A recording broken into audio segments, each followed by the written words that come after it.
राधे राधे भक्तों, आइए सुनते हैं वंशी वाले कृष्ण क्यों बजाते हैं बांसुरी।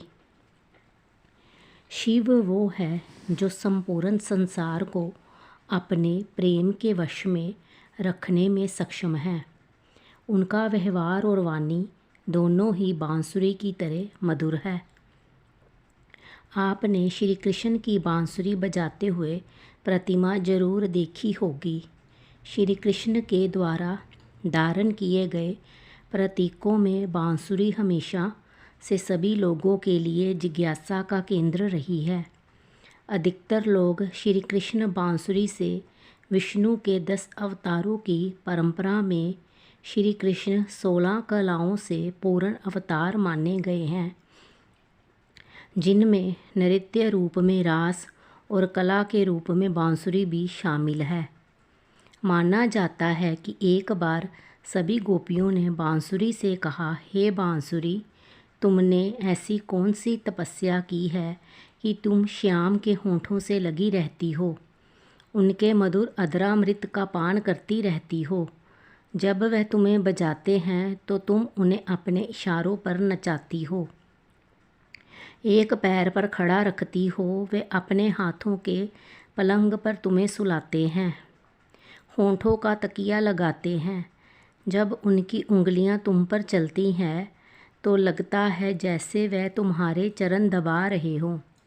जब हवा चलती है तो उनके घुंघराले केश हिलते हैं, मानो वह तुम्हें पंखा कर रहे हो। कितनी सेवा करते हैं वह तुम्हारी।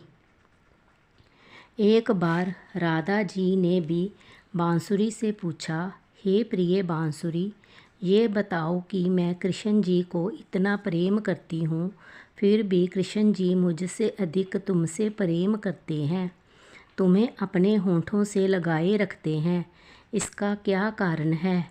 बांसुरी ने कहा, मैंने अपने तन को कटवाया, फिर से काट काट कर अलग की गई। फिर मैंने अपना मन कटवाया, यानी बीच में से बिल्कुल आर पार पूरी खाली कर दी गई। फिर अंग अंग छिदवाया, मतलब मुझ में अनेकों सुराख कर दिए गए। उसके बाद भी मैं वैसी ही बजी जैसे कृष्ण जी ने मुझे बजाना चाहा। मैं अपनी मर्जी से कभी नहीं बजी। यही अंतर है आप में और मुझ में। कृष्ण जी की मर्जी से चलती हूँ और तुम श्री कृष्ण जी को अपनी मर्जी से चलाना चाहती हो। दरअसल बांसुरी को वंशी भी कहा जाता है। यदि हम वंशी का उल्टा करें तो शिव होता है। ये बांसुरी शिव का ही एक रूप है। शिव वो है जो संपूर्ण संसार को अपने प्रेम के वश में रखने में सक्षम है। उनका व्यवहार और वाणी दोनों ही बांसुरी की तरह मधुर है। कृष्ण के बांसुरी प्रेम के पीछे मुख्य रूप से 3 कारण हैं। पहला, बांसुरी में गांठ नहीं है, वह खोखली है। इसका अर्थ है अपने अंदर किसी भी तरह की गांठ मत रखो, चाहे कोई तुम्हारे साथ कुछ भी करे, बदले की भावना मत रखो।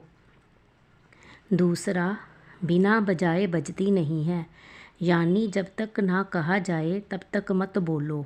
बोल बड़े कीमती है, बुरा बोलने से अच्छा है शांत रहो। तीसरा, जब भी बजती है मधुर ही बजती है, मतलब जब भी बोलो तो मीठा ही बोलो। जब ऐसे गुण किसी में भगवान देखते हैं तो उसे उठाकर अपने होठों से लगा लेते हैं।